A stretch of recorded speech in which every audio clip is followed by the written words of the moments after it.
जम्मू आ गए, दिल्ली आ गए, अलग अलग जगह पे आ गए, और अभी सरकार उनको कह रही है कि फिर से हम मेरी बात समझ गए? क्या सबके साथ मर्डर हो जाता है? क्या सारी बहुएं जला के मार दी जाती? Hello, welcome to Pahuja law academy. आज का टॉपिक आपके लिए बायोलॉजी से हमने एक टॉपिक लिया है, वो रक्त यानी ब्लड। रक्त,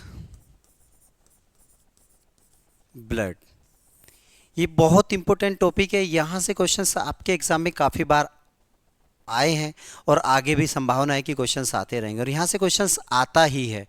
तो हमें रक्त में पढ़ना क्या क्या है, वो 4-5 टॉपिक्स जो हैं, 5-7 टॉपिक्स, वो लिख लेते हैं। आपको पता होना चाहिए कि किस टॉपिक में हमें क्या क्या पढ़ना होता है। तो सबसे पहले माता पिता के द्वारा, इसमें फर्स्ट टॉपिक क्या है हमारा? फर्स्ट टॉपिक है हमारा माता पिता के द्वारा बच्चों में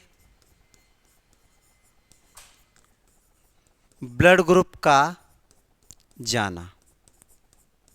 यानी माता पिता के द्वारा बच्चों में ब्लड ग्रुप किस तरीके से पहुंचता है।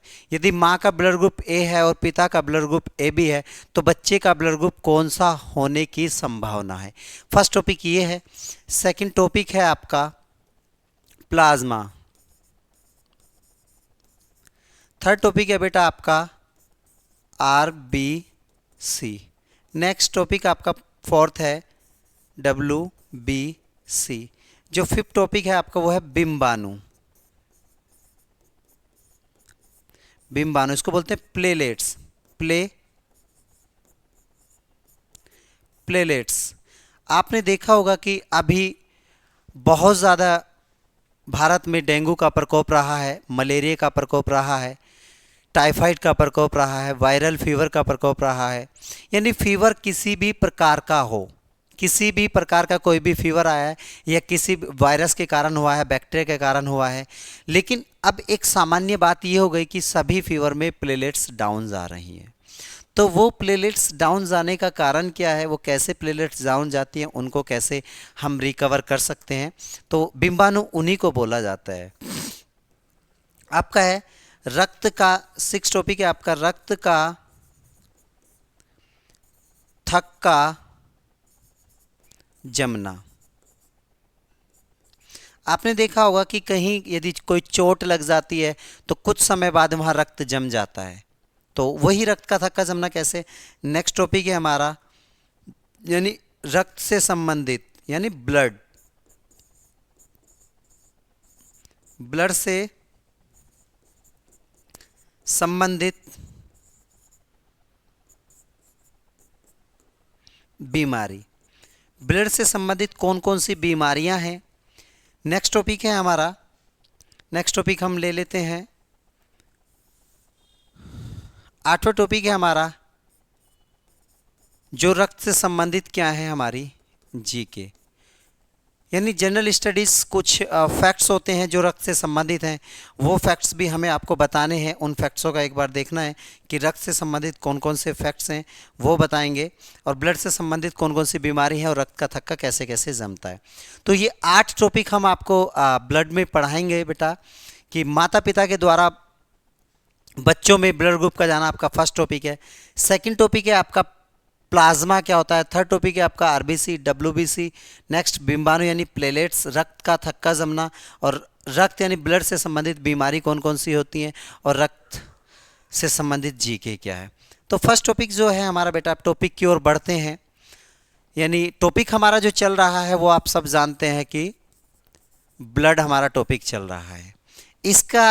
इसी के अंडर एक टॉपिक है माता पिता के द्वारा बच्चों में ब्लड ग्रुप का जाना। माता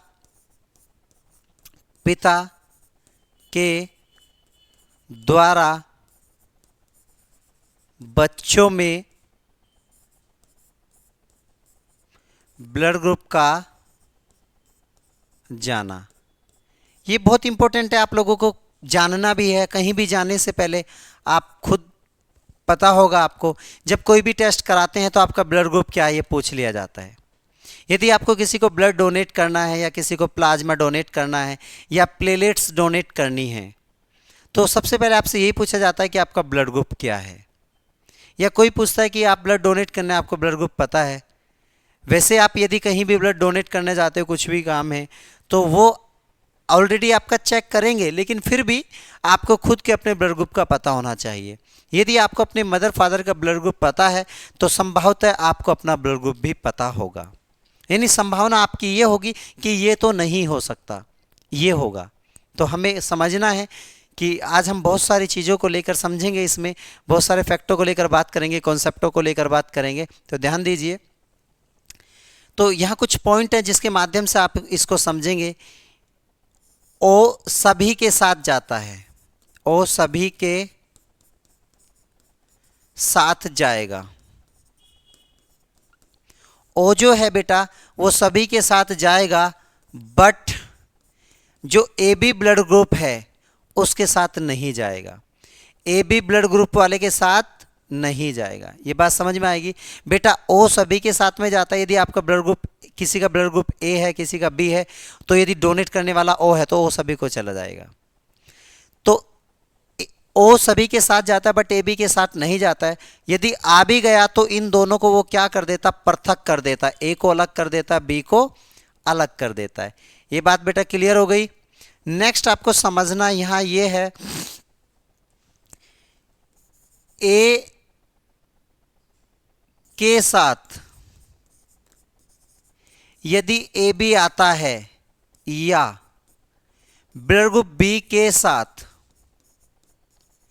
यदि ए बी आता है तो वो इसे क्या करेगा, वो ए के साथ यदि ए बी आता है तो इसमें क्या आएंगे, चारों आएंगे, चारों आएंगे। वो कैसे बेटा, एक बार ध्यान दीजिए। यदि ए के साथ ए बी आ गया तो इसमें क्या होगा, ए बी होगा, बी भी होगा, क्योंकि इसे तोड़ देगा, ए बी होगा, बी भी होगा और ए बी भी होगा, और ओ सभी के साथ जाता ही है। तो इस तरीके से आपको समझना है। तो नेक्स्ट पॉइंट आपको समझना है बेटा,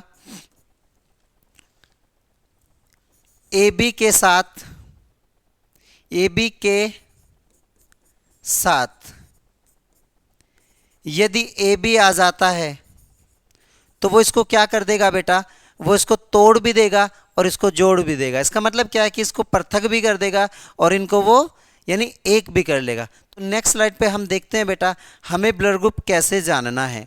यदि माना बेटा किसी का ब्लड ग्रुप ए है, किसी का बी है, किसी का ए बी है और किसी का क्या है, ओ है, तो हमें इसके साथ यानी ए को भेजना है। सबसे पहले हम इसके साथ किसको भेजेंगे, ए को। हमने इसके साथ ए भेज दिया, इसके साथ भी ए भेजा, सभी के साथ हम ए भेजेंगे।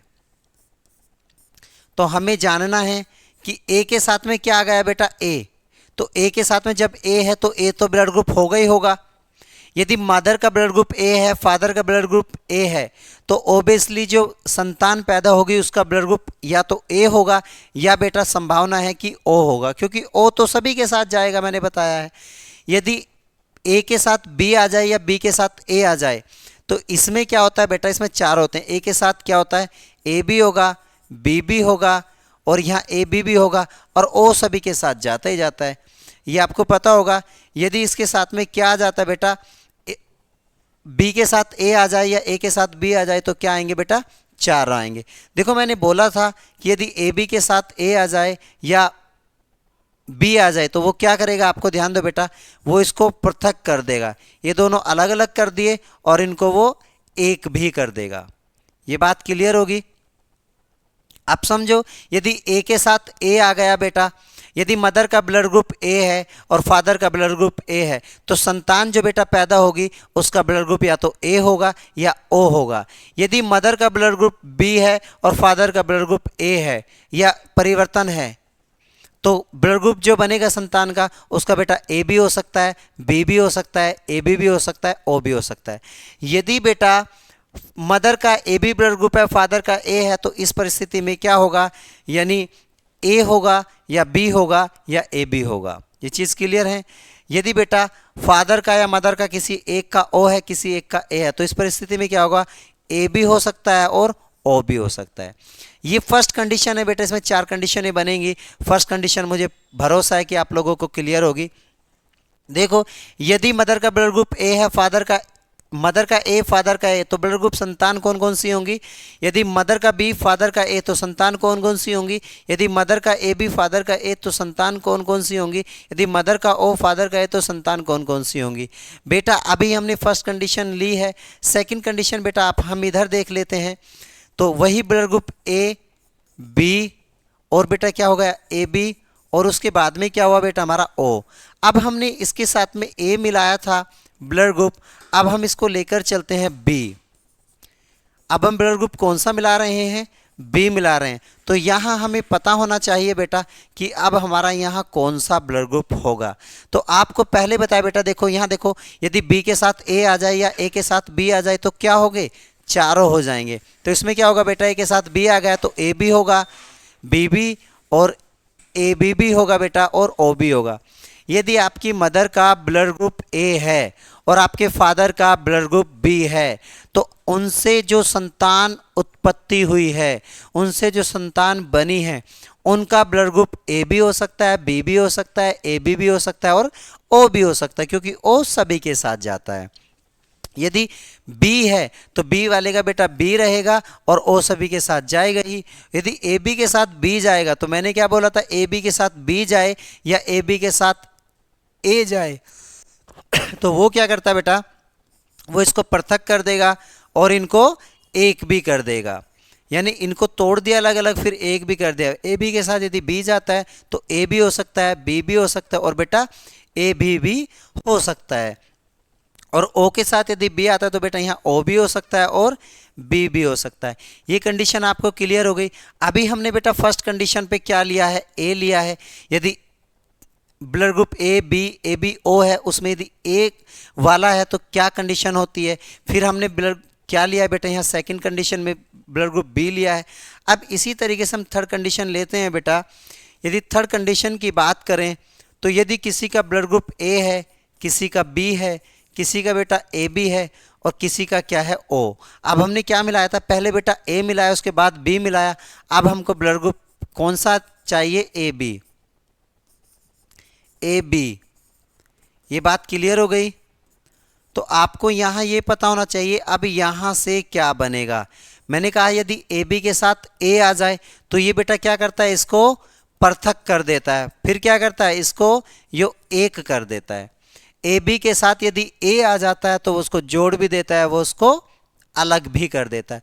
जोड़ दिया बेटा, इसको अलग कर दिया।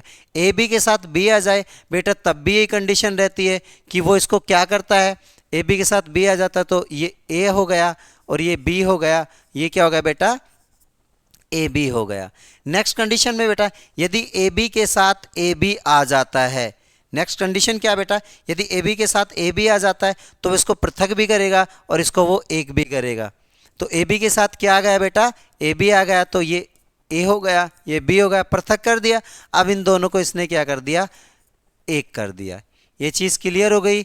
ये चीज़ें आपके बेटा बहुत अच्छे से क्लियर होनी चाहिए। जब तक ये चीज़ें क्लियर नहीं होंगी तब तक आगे नहीं बढ़ेंगे। तो यदि ए के साथ में ए बी के साथ में ओ आता है, मैंने कहा ए बी के साथ ओ नहीं जाएगा, और यदि किसी कारणवश ए बी के साथ ओ पहुंच जाता तो वो उसको क्या कर देगा, पृथक कर देगा। तो यहाँ क्या हो गया, ए हो जाएगा और बी हो जाएगा। नेक्स्ट कंडीशन बेटा हमारी फोर्थ कंडीशन बताया था आपको। फोर्थ में क्या होगा, ब्लड ग्रुप वही ए बी और क्या बेटा हमारा ओ। अब हमें इसके साथ क्या मिलाना है, अब हमने ए बी मिला लिया, बी भी मिला लिया, ए बी भी मिला लिया। अब बेटा हमारा क्या बच रहा है, ओ बच रहा है। तो अब हमें देखना ओ, यदि हम इसके साथ ओ मिलाते हैं, ए के साथ यदि ओ आता तो ये क्या होगा, ए होगा या ओ होगा। इसका मतलब यदि माता का ब्लड ग्रुप ए है और पिता का ब्लड ग्रुप ओ है तो संतान जो उत्पन्न होगी उसका क्या होगा, या तो ए होगा या क्या होगा, उसका ओ होगा। और यदि यहाँ ओ मिलाया जाता है, क्लियर हुआ बेटा, तो यहाँ बी ओ, तो या तो बी होगा या ओ होगा। ए बी के साथ ओ नहीं जाएगा, ए बी के साथ बेटा ओ नहीं जाता है। और यदि किसी कारणवश आ जाता है तो मैंने आपको बताया था वो इसको क्या कर देगा, इसको पृथक कर देगा, डिफरेंट। यदि पिता का ब्लड ग्रुप ओ है, माता का ब्लड ग्रुप भी ओ है, तो ओबियसली संतान जो उत्पन्न होगी उसका ब्लड ग्रुप कौन सा होगा, ओ ही होगा। एक बार पुनः बेटा इसको हम रिवाइज करते हैं। हमारा टॉपिक क्या था बेटा, यानी रक्त, यानी ब्लड हमारा आज का टॉपिक था। तो हमने बताया था इसमें 8 टॉपिक बेटा हमने बनाए हैं। फर्स्ट टॉपिक क्या है हमारा, माता पिता के द्वारा बच्चों में ब्लड ग्रुप का जाना। यदि किसी माता का ब्लड ग्रुप ए है और पिता का ब्लड ग्रुप बी है तो उनसे जो संतान उत्पन्न होगी तो उनका ब्लड ग्रुप बेटा क्या होगा। या आपकी मदर का ब्लड ग्रुप बी है, आपके फादर का ब्लड ग्रुप ए है, तो आपका ब्लड ग्रुप क्या हो सकता है। या आपकी माता का ब्लड ग्रुप ए बी है और आपके पापा का ब्लड ग्रुप जो है वो ओ है, तो आपका ब्लड ग्रुप क्या हो सकता है। तो ये जानने के लिए बेटा मैंने आपको ये बताया है, यही सारी चीज़ें क्लियर हो जाएंगी आज। तो फर्स्ट टॉपिक माता पिता के द्वारा बच्चों में ब्लड ग्रुप का जाना। यहाँ से क्वेश्चंस आता है, काफ़ी बार रीजनिंग में पूछ लिया जाता है, काफ़ी बार ये क्वेश्चंस यानी कोट डाल के दे देता है, और बायोलॉजी के से तो क्वेश्चंस आता ही आता है, आपके एग्जाम के लिए बहुत इंपॉर्टेंट है। तो माता पिता के द्वारा बच्चों में ब्लड ग्रुप का जाना। सेकंड टॉपिक है बेटा हमारा प्लाज्मा। थर्ड टॉपिक है हमारा आरबीसी, फिर हमारा डब्ल्यूबीसी, फिर बिंबाणु, उसके बाद हमारा रक्त का थक्का जमना। नेक्स्ट हमारा ब्लड, यानी ब्लड से संबंधित कुछ बीमारी होती हैं। नेक्स्ट क्या हमारा, यानी रक्त। आगे बढ़ते हैं बेटा, हमने बताया था, टॉपिक उठाया था कि ब्लड, टॉपिक क्या है ब्लड में। फर्स्ट टॉपिक था हमारा माता पिता के द्वारा बच्चों में ब्लड ग्रुप का जाना, यानी ओ सभी के साथ जाएगा बट ए बी के साथ नहीं जाएगा। यदि चला गया तो उसको वो पृथक कर देगा। नेक्स्ट ए के साथ यदि ए बी आता है या बी के साथ ए बी आता है, तो ए के साथ ए बी आता है, यदि बी के साथ आता है तो इसमें क्या होगा, इसको वो जोड़ भी देगा और तोड़ भी देगा। यानी यहाँ पे क्या होगा बेटा, ध्यान दीजिए, यदि इसके साथ में ये आता है तो इसको क्या करेगा, वो जोड़ भी देगा और तोड़ भी देगा। यानी इनको क्या करेगा, वो ए के साथ यदि ए बी आ रहा, बी के साथ यदि ए बी आ रहा, तो इस कंडीशन में वो जोड़ भी रहा है बेटा, और इस कंडीशन में वो क्या कर रहा है, यानी तोड़ भी रहा है। ये चीज़ें क्लियर हो गई। यदि ए बी के साथ ए बी आता है तो इस कंडीशन में क्या होगा, तो ये आपको बताया है, ध्यान दीजिए। नेक्स्ट ये कंडीशन है हमारी, यदि ए के साथ ए आ रहा है तो ए होगा या ओ होगा, क्योंकि ओ सभी के साथ जाएगा। बी के साथ ए आ रहा है तो इस कंडीशन में क्या आएगा, ए बी आएगा, बी बी आएगा, ए बी भी आएगा, ओ भी आएगा। क्योंकि ए के साथ बी जाए या बी के साथ ए आए तो चारों कंडीशनें बनती हैं, और ए बी के साथ यदि ए आ रहा तो वो उसको क्या करेगा, पृथक भी करेगा और उसको एक साथ भी कर देगा। पृथक कर दिया, अलग अलग, एक साथ कर दिया।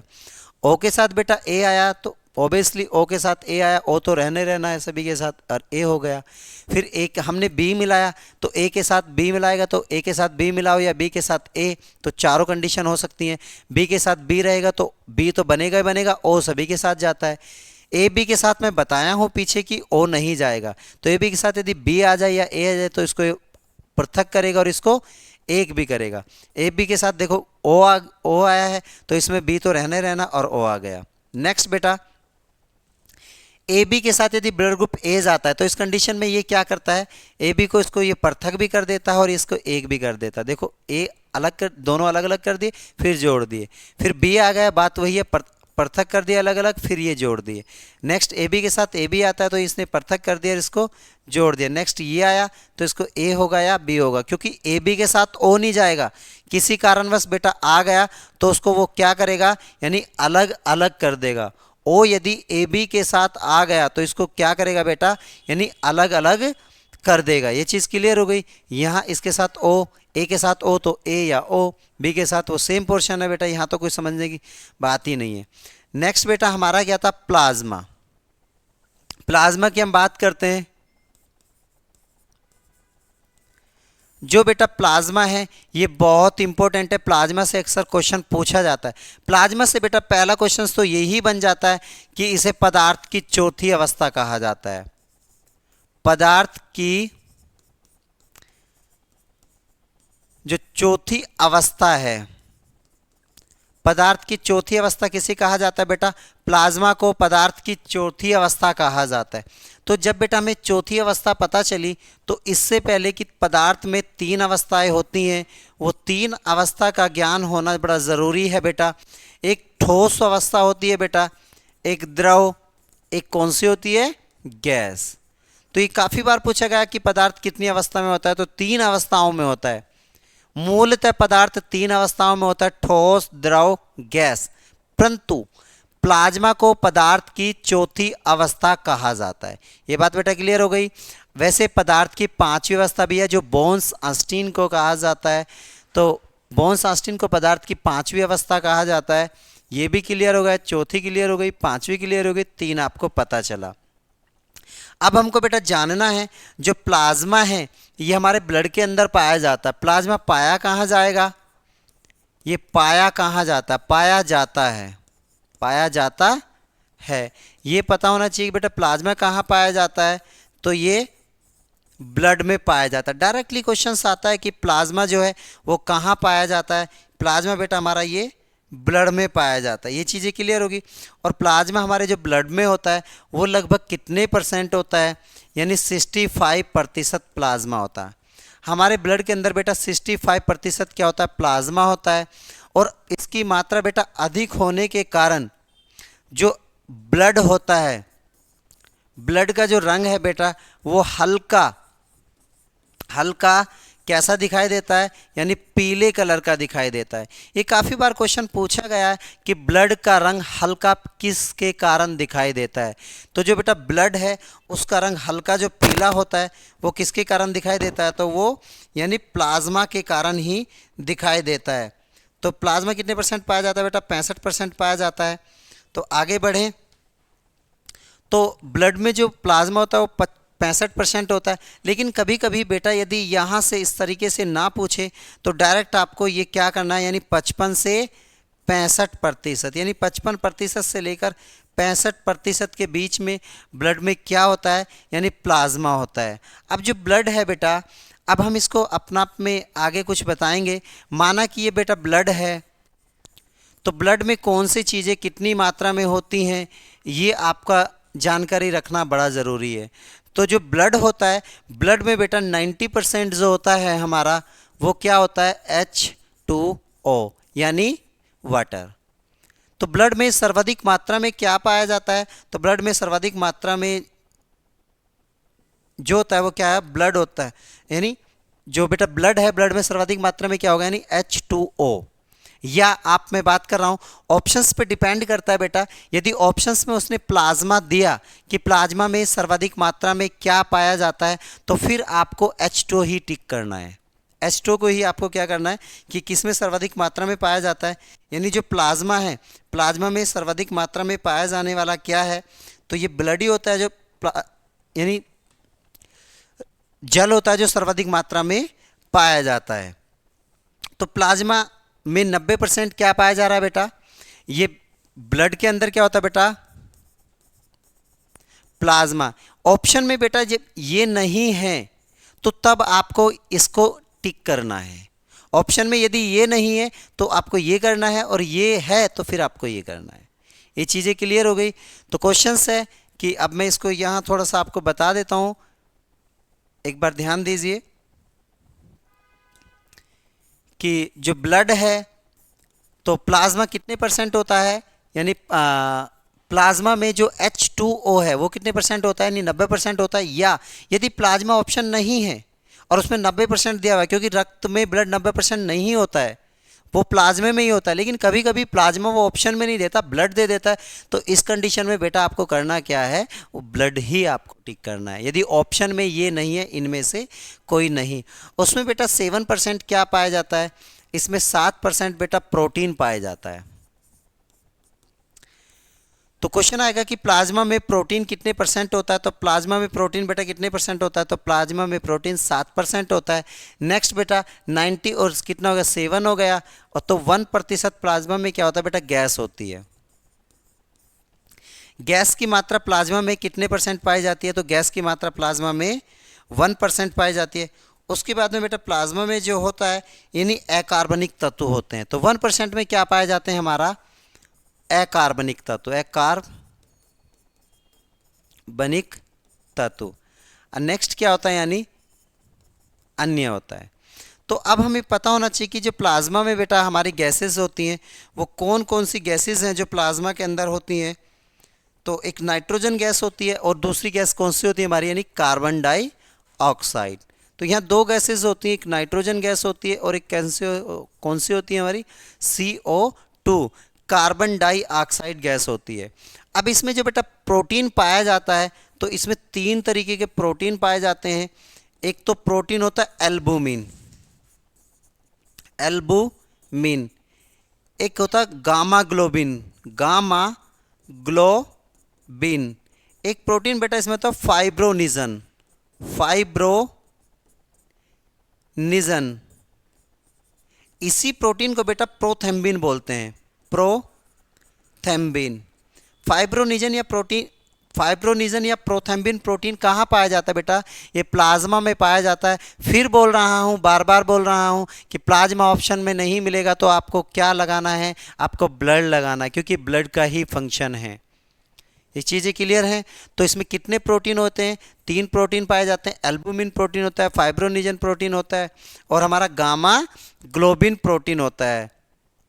तो बेटा जो एल्बुमिन प्रोटीन होता है, ये वर्क क्या करता है? इसका कुछ वर्क भी होता है, तो हमें इन तीनों का वर्क भी पता होना चाहिए, क्योंकि डायरेक्ट आपके पेपर में क्वेश्चंस काफ़ी बार ऐसे पूछे गए हैं कि एल्बुमिन प्रोटीन का प्लाज्मा के अंदर क्या कार्य होता है, या एल्बुमिन प्रोटीन का ब्लड के अंदर क्या कार्य होता है। फिर बोल रहा हूँ कि प्लाज्मा भी पूछ सकता है, ब्लड भी पूछ सकता है।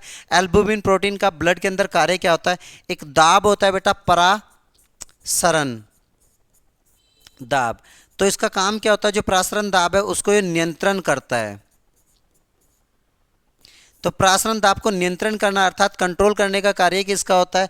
तो एल्बुमिन जो प्रोटीन है, इसको प्रासरण दाब को नियंत्रण करने का कार्य होता है। बेटा जो फाइब्रोनिजन प्रोटीन है, इस फाइब्रोनिजन प्रोटीन का क्या काम होता है? एक होता है रक्त। रक्त का जो थक्का जमना है, तो रक्त का थक्का जमाने में कौन सा प्रोटीन काम आता है? फाइब्रोनिजन या प्रोथेम्बिन एक ऐसा प्रोटीन है जो रक्त का थक्का जमाने में काम आता है। बेटा अब हमारा प्रोटीन कौन सा बच रहा है? तो गामा ग्लोबिन प्रोटीन बच रहा है। ये बॉडी के अंदर क्या करता है? जो वायरस हैं, ये वायरस को ख़त्म करता है, एवं ये किसकी तरह काम करता है? ये बेटा एंटीबॉडी की तरह काम करता है। ये किसकी तरह काम करेगा? ये एंटीबॉडी की तरह काम करता है। और जो रक्त है उसके अंदर जो वायरस है, जो हमारी बॉडी में वायरस है, वायरस को मारने का काम कौन करता है? Gamma globin protein. यहाँ से बहुत बार क्वेश्चंस आपके एग्जाम में डायरेक्ट पूछे गए हैं कि एल्बुमिन प्रोटीन किस काम को करता है? तो ये ब्लड के प्रासरण दाब को कंट्रोल करने का कार्य करता है। गामा ग्लोबिन प्रोटीन किस काम को करता है? तो ये वायरस को मारने का काम करता है, और बेटा एंटीबॉडीज़ की तरह काम करता है। फाइब्रोनिजन जो प्रोटीन है बेटा, फाइब्रोनिजन प्रोटीन का क्या काम होता है? इस प्रोटीन का एक काम है कि यह रक्त का थक्का जमाने में काम आता है। और फाइब्रोनिजन जो प्रोटीन होता है, ये मानव में यानी इंटरनली होता है। आपने देखा होगा गांव में यदि कोई कभी आप खेलते टाइम या कुछ करते टाइम या कहीं से गिर जाते हैं या कोई एक्सीडेंटल छोटा केस हो जाता है, तो यदि ब्लडिंग हो जाता है या कहीं ब्लेड लग जाता है, चाकू लग जाता है, नेल कटर काटते समय कुछ चीज़ लग जाती हैं, तो इस परिस्थिति में मैं बात कर रहा हूँ बेटा, तो होता क्या है कि वहाँ से ब्लड निकलता है। तो ब्लड जब निकलता है तो मैं उसी ब्लड की बात करता हूँ, वो कुछ समय बाद अपना आप से बेटा वो जम जाता है। तो कुछ समय बाद वो अपना आप से जम जाता है, तो वो किसके कारण जमता है? हमारी बॉडी में फाइब्रोनिजन प्रोटीन होता है, उस फाइब्रोनिजन प्रोटीन के कारण ही वो ब्लड जमता है। अर्थात क्वेश्चन आएगा रक्त का थक्का जमाने में कौन सा प्रोटीन काम आता है बेटा? तो रक्त का थक्का जमाने में कौन सा प्रोटीन काम आता है? तो यही वो प्रोटीन है जो रक्त का थक्का जमाने में काम आता है। तो अकार्बनिक तत्व में बेटा कौन कौन से तत्व होते हैं? इसमें बेटा NaCl होता है, इसमें यही पूछा जाता है मोस्टली। तो बाकी आपको ध्यान ज़्यादा पढ़ने की ज़रूरत नहीं है, क्योंकि जीएस का इतना रोल नहीं है, लेकिन इस टॉपिक का आपके एग्जाम में बहुत बड़ा रोल है कि अकार्बनिक तत्व में कौन कौन से आते हैं। तो इसमें एक NaCl होता है, और एक क्या होता है बेटा इसमें, यानी सोडियम बाई कार्बोनेट Na2CO3। तो दूसरा क्या होता है बेटा? Na2CO3, इसको बोलते हैं बेटा सोडियम बाई कार्बोनेट। तो इसमें क्या होता है? सोडियम बाई कार्बोनेट होता है, NaCl होता है। इसमें अकार्बनिक तत्व में दोनों चीज़ होती हैं, ये आपको पता चल गया कि दोनों चीज़ें क्या क्या होती हैं। गैसें कौन कौन सी होती हैं बेटा? एक नाइट्रोजन गैस होती है और एक ऑक्सीजन गैस होती है।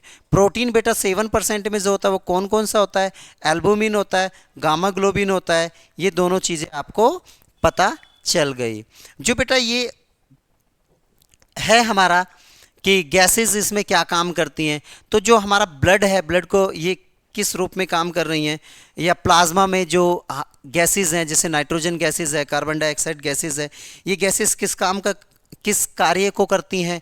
तो दोनों गैसेस का काम होता है, जो ब्लड होता है उसको अम्लीय बनाना, अम्लीय बनाना। तो इनका एक काम होता है, ये ब्लड को बेटा क्या बनाती हैं, ये अम्लीय बनाती हैं। तो अब यहाँ पर बेटा एक शब्द आया है अम्लीय। एक अम्लीय होता है, एक क्षारीय होता है, एक उदासीन होता है। तो आपको जानना है बेटा अम्लीय, जो अम्लीय है वो क्या है, जो क्षारीय है वो क्या है, और जो उदासीन है वो क्या है। तो ये बेटा अम्लीय, क्षारीय, उदासीन जो निर्धारित होते हैं ये पीएच से होते हैं। अब पीएच क्या है, मैंने डायरेक्ट एक बार एग्जाम में देखा बेटा, अब पीएच का पूरा नाम पूछा गया, हाइड्रोजन, यानी पीएच क्या है, यानी फोटोन ऑफ हाइड्रोजन। तो पीएच क्या है, फोटोन ऑफ हाइड्रोजन। तो ये पीएच मान होता है, ये पीएच मान से निर्भर करता है कि कौन अम्लीय है कौन क्षारीय है।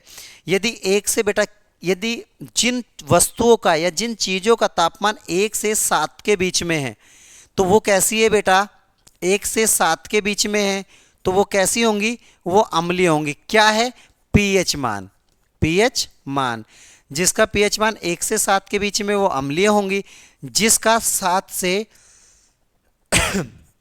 14 के बीच में, जिनका पीएच मान 7 से 14 के बीच में वो क्षारीय होंगी, और जिनका पीएच मान 7 है वो बेटा कैसी होंगी, वो हमारी उदासीन होंगी। ये भी काफ़ी बार पूछा जाता है कि जिन वस्तुओं का पीएच मान 1 से 7 के बीच में होता है वो कैसी होती है, अम्लीय, क्षारीय, उदासीन, या इनमें से कोई नहीं। तो इस तरीके से भी आपके एग्जाम में जो क्वेश्चंस हैं वो क्वेश्चंस आते हैं। आपको जो मैं बात कर रहा हूँ प्लाज्मा है, ये आपको पीएच निकल के आया था तो मैंने ये बता दिया आपको। लेकिन बेटा प्लाज्मा का वर्क क्या होता है, प्लाज्मा के हमको कार्य भी पता होने चाहिए। प्लाज्मा किस तरीके से कार्य करता है तो ये पता होना चाहिए। प्लाज्मा के जो काम हैं, यानी बेटा प्लाज्मा के जो वर्क हैं वो पता होना चाहिए, क्योंकि एग्जाम में कभी कभी वर्क पूछ लिए जाते हैं कि जो प्लाज्मा है, प्लाज्मा किस किस काम को कर रहा है। तो बेटा इसका फर्स्ट काम क्या होता है, जो ब्लड होता है हमारा, जो ब्लड है ये ब्लड को क्षारीय बनाने का काम करता है, क्षारीय बनाना। क्योंकि बेटा प्रत्येक चीज का बैलेंस जरूरी है। यदि ब्लड अधिक अम्लीय हो जाएगा तो भी बॉडी में समस्या आ जाएंगी, अधिक क्षारीय हो जाएगा तो भी बॉडी में समस्या आ जाएंगी। तो ब्लड का कैसा रहना चाहिए, यानी एक संतुलन रहना चाहिए। प्रत्येक चीज एक संतुलन में होती है। इसका ब्लड को क्षारीय बनाने का काम होता है, और जो कार्बन डाइऑक्साइड गैस है उसको ये बाहर निकालता है बॉडी से, कार्बन डाइऑक्साइड। यानी दूसरा वर्क क्या होता है बेटा, जो CO2 उसको क्या करता है, ये आउट करता है। और जो बेटा तीसरा वर्क क्या होता है, जो O2 होता है ऑक्सीजन को, उसको यानी ये अंदर लेकर जाता है। यानी बॉडी में O2 को प्रवेश करने में मुख्यतः भूमिका किसकी होती है, तो प्लाज्मा की होती है। और CO2 को बाहर निकालने में बेटा मुख्य भूमिका किसकी होती है, तो प्लाज्मा की होती है। यदि हम बात करें प्लाज्मा में बेटा, प्लाज्मा में आपने देखा होगा कि सर्वग्राही कौन होता है, कि AB होता है, और सर्वदाता कौन होता है, तो O होता है। O सभी को अपना ब्लड दे देता है, और किसी का ब्लड ग्रुप कुछ भी हो, यदि किसी का O है तो वो सभी को डोनेट कर सकता है, और यदि किसी का AB है तो वो सभी से ग्रहण कर सकता है। परंतु प्लाज्मा में थोड़ा डिफरेंट हो जाता है, प्लाज्मा में इसका अपोजिट हो जाता है। आपको समझना है, इसी के फंक्शन में एक और है, यानी जो प्लाज्मा है बेटा, प्लाज्मा में क्या होता है, प्लाज्मा में जो O है वो सर्वग्राही हो जाता है, सर्वग्राही। और जो AB है वो क्या हो जाता है बेटा, सर्वदाता। तो AB सभी को दे सकता है प्लाज्मा। प्लाज्मा के अंदर क्या होता है बेटा, AB सर्वग्राही होता है, O सर्वदाता हो जाता है। इसकी यदि इमेज की बात करें तो बेटा AB और क्या हो गया बेटा, O। देखो AB A को भी दे सकता है अपना, AB B को भी दे सकता है, A इसको भी डोनेट कर सकता है, A इसको भी डोनेट कर सकता है, और AB इसको भी डोनेट कर सकता है। क्यों, क्योंकि प्लाज्मा के अंदर जो AB है ये क्या है बेटा, ये सर्वदाता। तो ये सर्वदाता हो जाता है। और AB क्या है बेटा, ये सर्वग्राही है, सर्व ग्राही। ये चीज़ें मैंने आपको बोली कि सर्वग्राही है, वो सर्वदाता है। तो देखो ये सर्वदाता, तो इसीलिए ए बी ने ओ को भी दे दिया, ए बी ने बी को भी दे दिया, ए बी ने इसको भी दे दिया। इवन यदि कोई ए बी वाला है तो ए बी उसको भी दे देगा।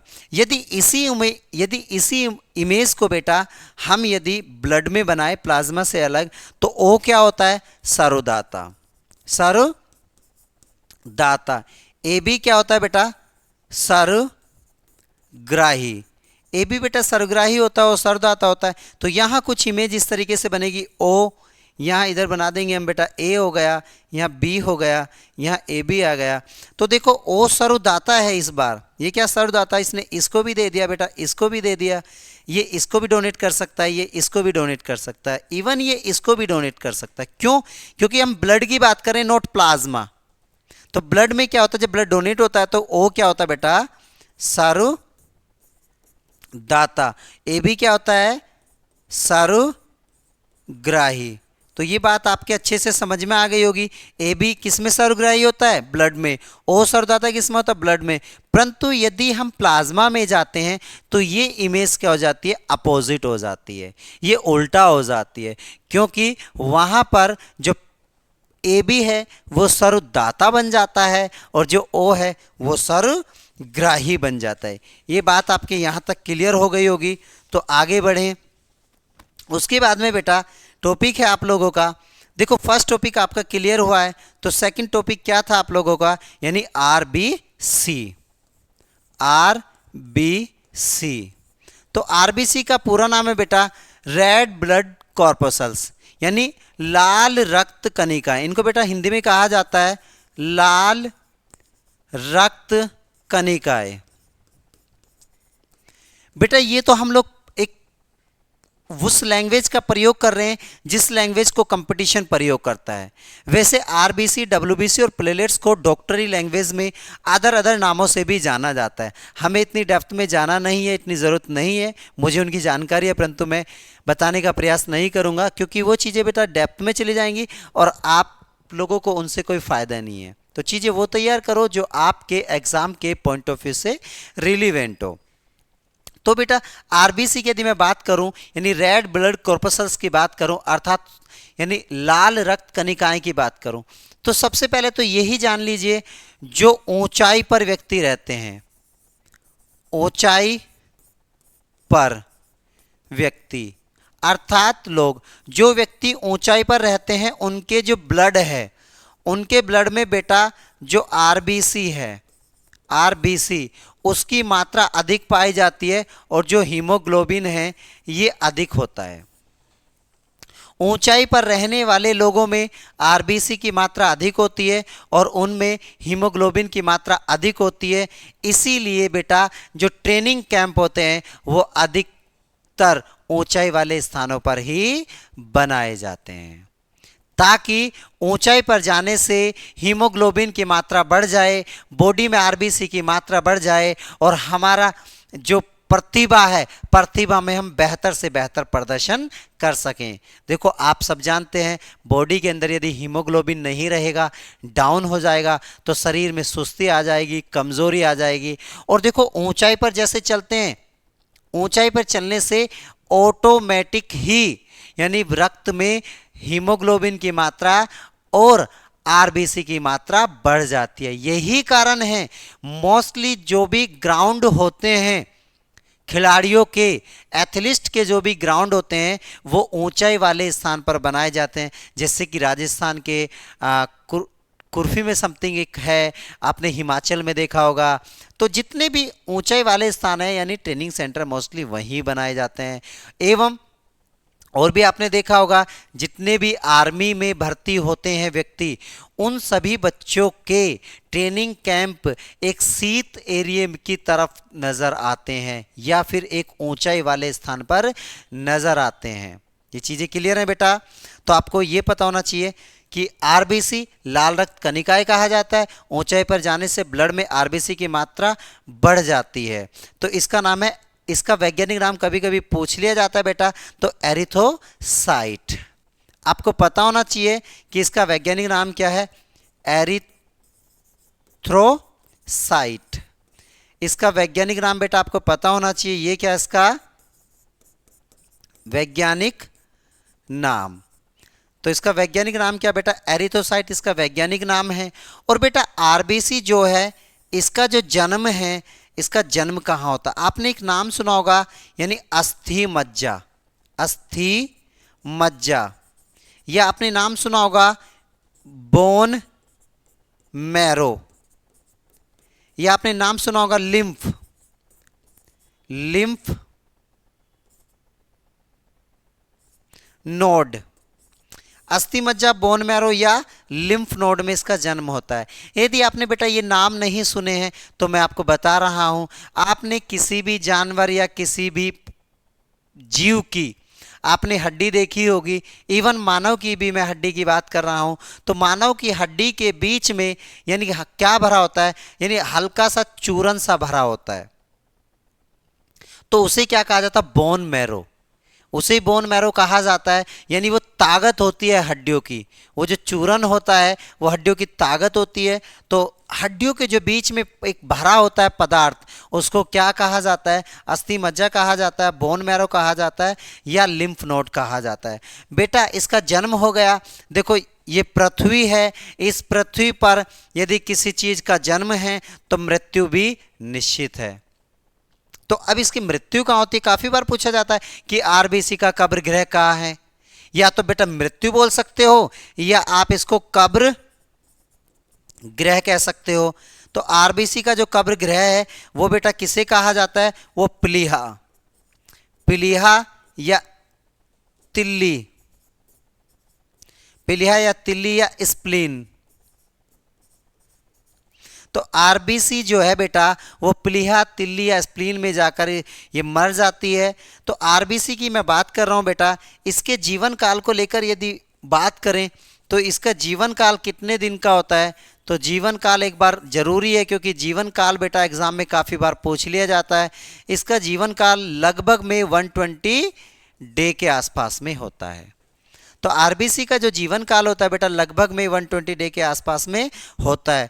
और बेटा आपको पता चला कि ये अस्थि मज्जा बोन मैरो या लिम्फ नोड में बनती है, परंतु आपसे एग्जामिनर पूछे जो बच्चे होते हैं, जो छोटे छोटे बच्चे होते हैं, छोटे छोटे बच्चों में ये कहाँ बनती है, तो छोटे छोटे बच्चों में या तो लीवर, जिगर या यकृत।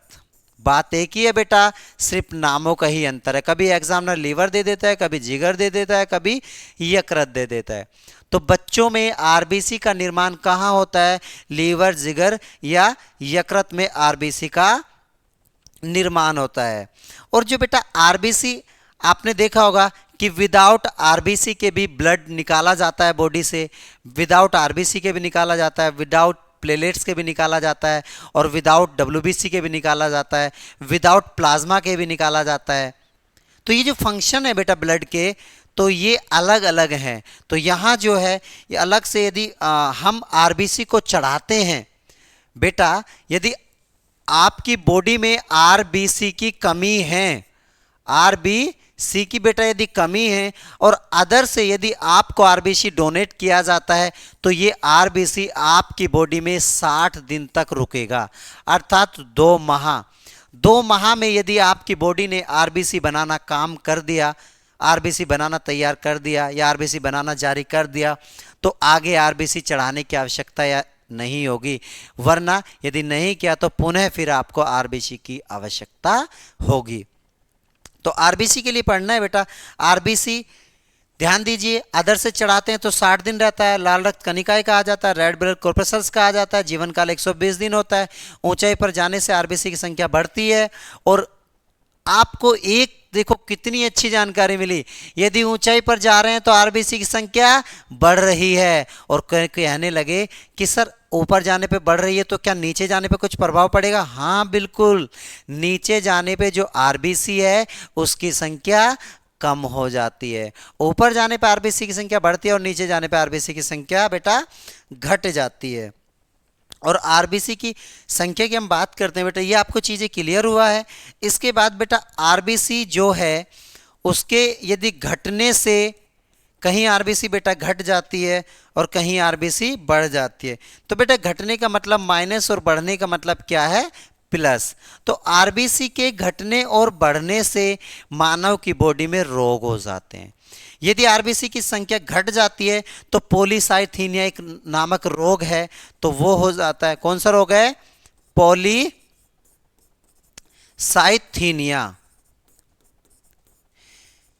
बेटा एक रोग है पॉलीसाइथीनिया। तो यदि आरबीसी की संख्या की मैं बात कर रहा हूं कि आरबीसी की संख्या के घटने से या बढ़ने से एक रोग होता है जिसको क्या कहा जाता है? पॉलीसाइथीनिया। इस पॉलीसाइथीनिया में क्या होता है बेटा कि आदमी को गुस्सा अधिक आता है। यदि किसी इंसान को गुस्सा बेटा अधिक आ रहा है तो आप समझ लेना कि उसकी बॉडी में आरबीसी डिसऑर्डर है। आरबीसी की संख्या उसकी बॉडी में नियंत्रण में नहीं है। तो आरबीसी की संख्या पॉलीसाइथीनिया होता है और आरबीसी की संख्या घटने से बेटा एनीमिया रोग हो जाता है। बेटा एनीमिया रोग होने से क्या हो जाता है? जो हमारा रक्त है, ब्लड, वो कैसा हो जाता है? ऑक्सीजन की, एक O2 की बात कर रहा हूँ, बॉडी में एनीमिया रोग होने से ऑक्सीजन की कमी हो जाती है और रक्त जो है वो बहुत पतला हो जाता है। और एनीमिया रोग जो है बेटा ये महिला, आप ध्यान दीजिए बेटा, मोस्टली मैं महिलाओं की बात कर रहा हूँ। जो महिलाएं हैं वो जो महिलाएं हैं बेटा वो एनीमिया रोग से ग्रस्त होती हैं। तो ये काफ़ी बार पूछा जाता है कि मुख्यतः महिलाओं में एनीमिया रोग पाया जाता है, इसके पीछे का कारण क्या है? तो उसके पीछे का कारण है बेटा उनका जो ब्लड है, उनके पीछे कारण एनीमिया है। एनीमिया होने के कारण ब्लड पतला हो जाता है जिसके कारण बॉडी में ऑक्सीजन की कमी हो जाती है। अर्थात महिलाएं पर मंथली माहवारी बीमारी से जूझती हैं। महिलाएं पर मंथली मेंस्ट्रुएशन साइकिल का सामना करना पड़ता है। महिलाओं को यानी मंथ में बेटा 4 से 5 दिन उनको मेंस्ट्रुएशन साइकिल्स अर्थात यानी पीरियड्स की समस्याओं से जूझना पड़ता है, ये उनको झेलना पड़ता है।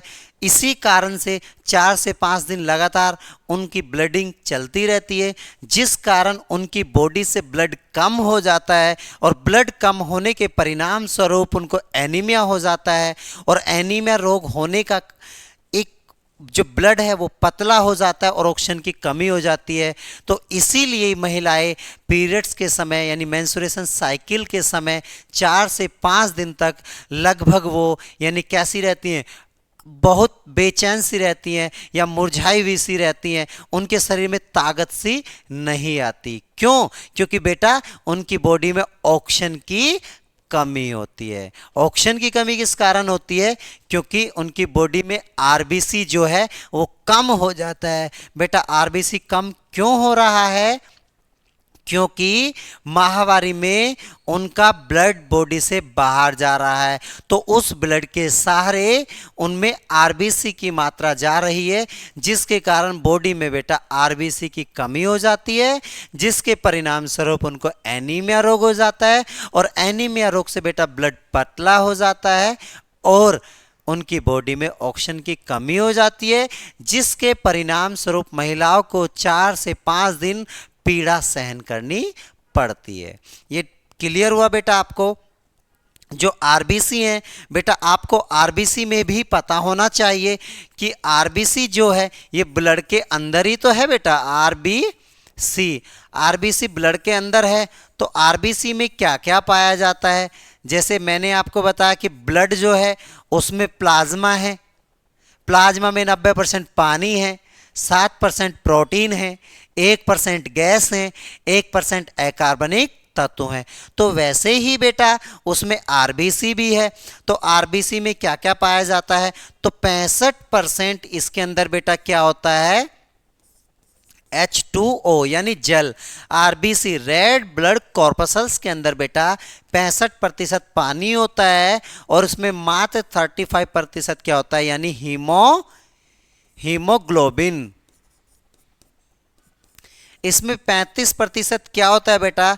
यानी हीमोग्लोबिन होता है। और 65 यानी 65% में क्या होता है? इसमें बेटा हमारा वाटर होता है। तो अब हमें जानना बेटा हीमोग्लोबिन जो 35% होता है, तो इसमें हीमो की मात्रा कितनी होती है? बेटा हीमोग्लोबिन के भी 2 पार्ट हैं। अब समझना कि बेटा हीमो बेटा इसमें कितने प्रतिशत होता है? 2% होता है। बेटा हीमो किसको कहा जाता है? आयरन को कहा जाता है। आयरन। आपने देखा होगा बेटा, जब महिलाओं में माहवारी बीमारी होती है तो उस बीमारी में अर्थात उस दौर में महिलाओं को आयरन की गोली खाने के लिए कहा जाता है। माहवारी के वक्त महिलाओं को आयरन की गोली खाने की सलाह दी जाती है, क्योंकि उनके पीरियड्स से जो रक्त स्राव होता है उसमें आरबीसी निकल जाता है, जिसके माध्यम से वाटर और हीमोग्लोबिन दोनों बाहर आता है। हीमोग्लोबिन यानी हीमो यानी आयरन बाहर आता है, और आयरन बाहर आने के कारण ही उस दौर में उनका जो बॉडी है वो हल्का यानी रंग गहरा नजर आता है। आगे बढ़ते हैं बेटा। हीमोग्लोबिन 2% पाया जाता है। बेटा जो 33% है इसमें वो क्या है? ग्लोबिन। बेटा ग्लोबिन होता क्या है? ग्लोबिन किसको कहा जाता है? ग्लोबिन कहा जाता है प्रोटीन को। तो आरबीसी में कितने प्रतिशत प्रोटीन पाया जाता है बेटा? तो आरबीसी के अंदर कितने प्रतिशत प्रोटीन होता है? तो 33% प्रोटीन होता है। कितने परसेंट आयरन होता है? तो 2% आयरन होता है। कितने परसेंट जल की मात्रा होती है? तो 65% जल की मात्रा होती है। तो बेटा जो हीमोग्लोबिन है, इस हीमोग्लोबिन के वर्क भी आपको पता होना चाहिए कि जैसे प्लाज्मा के वर्क आपको पता चले हैं, आरबीसी के भी पता चलें, वैसे ही जो हीमोग्लोबिन है तो इसके वर्क क्या होता है? तो ये हमारी बॉडी जो है, हमारी बॉडी में O2 को तो बेटा लेकर जाता है, और जो बेटा CO2 है उसको लेकर आता है। अर्थात हीमोग्लोबिन का एक बॉडी के अंदर कार्य होता है, यह जो ऑक्सीजन है, ऑक्सीजन की मात्रा को हमारी बॉडी के अंदर लेकर जाता है और कार्बन डाइऑक्साइड की मात्रा को ये आउट करता है। इसके साथ साथ मैं बात कर रहा हूं जो बेटा ब्लड का जो रंग है, मैं बात कर रहा हूं जो ब्लड है हमारा, तो ब्लड का रंग जो है बेटा वो कैसा है? ब्लड के रंग की मैं बात कर रहा हूं। यदि ब्लड के रंग की बात किया जाए तो बेटा वो हमारा रंग कैसा है? बैंगनी है। आपको लगता होगा कहीं जब चोट लग जाती होगी कि सर ब्लड का जो रंग है वो तो कैसा है? वो तो रेड है। नहीं बेटा, ब्लड का रंग कैसा है? बैंगनी है। परंतु वो हीमोग्लोबिन के कारण कैसा नजर आता है? हल्का में रक्त कैसा नजर आता है बेटा? हल्का लाल नजर आता है। वैसे ब्लड का जो रंग है वो कैसा रंग है बेटा? वो रंग जो है हमारा बैंगनी है, परंतु हीमोग्लोबिन की कारण वो हमें कैसा नजर आता है? तो वो हल्का हमें लाल नजर आता है। ये चीजें क्लियर हुई बेटा? बेटा आरबीसी की मैं बात कर रहा हूं। आरबीसी जो है कुछ ऐसे हैं जिनमें आरबीसी नहीं पाया जाता, नहीं पाया जाता। तो आरबीसी बेटा किसमें नहीं पाया जाता? ये क्वेश्चंस काफ़ी एग्जामों में मैंने काफ़ी बार देखा है, जुडिशरी में भी मैंने देखा है बेटा कि आरबीसी किसमें नहीं पाया जाता है। तो केंद्रक में आरबीसी नहीं होता है और माइटोकॉन्ड्रिया में आरबीसी नहीं होता है। किस किस में नहीं होता बेटा? केंद्रक में नहीं होता है, और बेटा किस में नहीं होता है? माइटोकॉन्ड्रिया। आरबीसी किस में नहीं होता है? केंद्रक में नहीं पाया जाता है, और माइटोकॉन्ड्रिया में आरबीसी नहीं पाया जाता है। बेटा यदि सबसे बड़ा आरबीसी की बात करें, यानी सबसे बड़ा, ये सभी क्वेश्चंस वो हैं बेटा जो आपके एग्जाम को टच करते हैं और बार बार ये क्वेश्चंस रिपीट होते हैं। तो सबसे बड़ा जो आरबीसी होता है वो किस में होता है? वो एम्फीपोमा। एक जीव है बेटा एम्फीपोमा। एम्फीपोमा में सबसे बड़ा होता है, परंतु जो सबसे छोटा होता है बेटा, ये आपको पता होना चाहिए कि सबसे छोटा, क्योंकि जब बेटा बड़ा है तो छोटा भी जरूर होगा। तो सालामाइड्रो बेटा एक जीव होता है जिसका नाम है सालामाइड्रो। सालामाइड्रो में होता है। ये सालामाइड्रो पूछा था मैंने बेटा, इसलिए सालामाइड्रो लिखा। सालामाइड्रो किसको कहा जाता है बेटा? हिरन को कहा जाता है। तो सबसे छोटा जो आरबीसी होता है वो बेटा किस में होता है? तो हिरन में होता है। परंतु सबसे बड़ा किस में होता है? तो एम्फीपोमा नामक एक जीव है उसमें होता है। बेटा कभी कभी क्वेश्चंस पूछ लिया जाता है, यानी ब्लड एंड आयरन। आयरन की मैं बात कर रहा हूं बेटा, ब्लड और आयरन जो होता है वो किस किस में नहीं पाया जाता है? आपने टिड्ढा का नाम सुना होगा, टिड्ढा, टिड्ढा में नहीं होता है। आपने मकड़ी का नाम सुना होगा, मकड़ी में नहीं होता। आपने चींटी का नाम सुना होगा, चींटी में नहीं। आपने मकोड़ा का नाम सुना होगा, तो बेटा इसमें नहीं होता है। अर्थात चींटी की मैं बात कर रहा हूँ, मकोड़ा की मैं बात कर रहा हूँ, टीढ़ा की मैं बात कर रहा हूँ, इनमें ब्लड नहीं पाया जाता है। ऑब्वियसली जब ब्लड नहीं होगा तो इसमें आयरन क्यों होगा? आयरन भी नहीं होगा, आयरन भी नहीं होगा बेटा इसमें, यानी आरबीसी भी नहीं होगा। ये क्वेश्चंस बहुत बार पूछा जाता है। निम्नलिखित में से किस जीव में आरबीसी नहीं पाया जाता है? निम्नलिखित में से किस जीव में ब्लड नहीं पाया जाता है?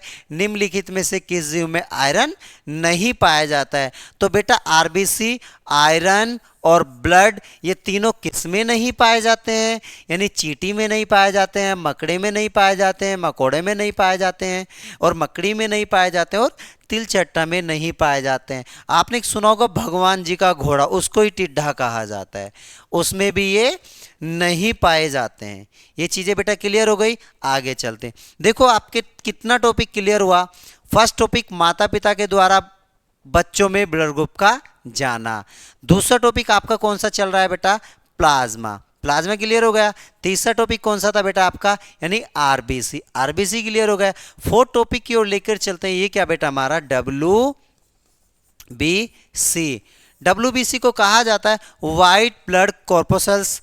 इसको श्वेत रक्त कनिकाएं, कनिकाएं, इसको किस नाम से जाना जाएगा बेटा? श्वेत रक्त कनिकाएं के नाम से जाना जाता है। तो जो श्वेत रक्त कनिकाएं होती हैं, इनका जीवन काल कितने दिन का होता है बेटा? जीवन काल, इनका जो बेटा जीवन काल होता है वो बेटा लगभग 4 डे का होता है। इनका बेटा जन्म कहाँ होता है ये भी पता होना चाहिए, और इनका कब्र जो ग्रह है वो क्या होता है वो भी पता होना। जीवन काल बेटा सेम है, यानी अस्थि मज्जा, अस्थि मज्जा या बोन मैरो या लिम्फ नोड। कब्र ग्रह क्या है बेटा? प्लीहा, स्प्लीन या तिल्ली। इसका जो बेटा कब्र ग्रह होता है वो क्या है? प्लीहा है, स्प्लीन है या तिल्ली है। तो जो बेटा WBC होता है श्वेत रक्त कनिकाएं, इसका जीवन काल 4 दिन का होता है। उसके कंपैरिजन करो कितने दिन का होता है? 120 दिन का होता है। बेटा उसका जन्म भी वहीं होता है, इसका भी वहीं होता है, उसकी मृत्यु वहीं होती है, इसकी भी वहीं होती है। इसको क्या बोला जाता है? श्वेत रक्त कनिकाएं। उसको क्या बोला जाता है? लाल रक्त कनिकाएं। तो बेटा इसका जो वर्क है ये किस कार्य को करती है? जो रोग प्रतिरोग क्षमता है, रोग प्रतिरोग क्षमता, इसका काम है बेटा रोग प्रतिरोग क्षमता को बढ़ाकर रखना, अर्थात उसको बेटा बनाए रखना। यानी मानव की जो रोग प्रतिरोग क्षमता है, यानी वायरस से लड़ने की क्षमता है, उस क्षमता को बनाकर रखना इसका काम होता है। बेटा इसकी बीमारी की मैं बात कर रहा हूँ।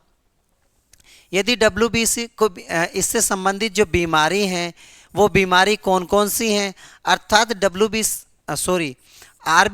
WBC के घटने और बढ़ने से कौन कौन से रोग हो सकते हैं। एक होता है बेटा ल्यूकोनिया, एक होता है बेटा ल्यूकोपेनिया। ये 2 रोग होते हैं जो आरबीसी के घटने बढ़ने से होंगे। आरबीसी के घटने बढ़ने से 2 रोग होते हैं, एक तो ल्यूकोनिया होता है, एक ल्यूकोपेनिया होता है। अब इन रोगों में होगा क्या? ल्यूकोनिया के कारण क्या हो सकता है और ल्यूकोपेनिया के कारण क्या हो सकता है? आपने देखा होगा कि सर्दी के समय मोस्टली यानी बॉडी पे ड्राइनेस आ जाती है। बॉडी पे ड्राइनेस आ जाती है तो वो किसके कारण होगी? वो ल्यूकोपेनिया के कारण सर्वाधिक मात्रा में होती है। ये चीजें क्लियर है बेटा? कितना हुआ?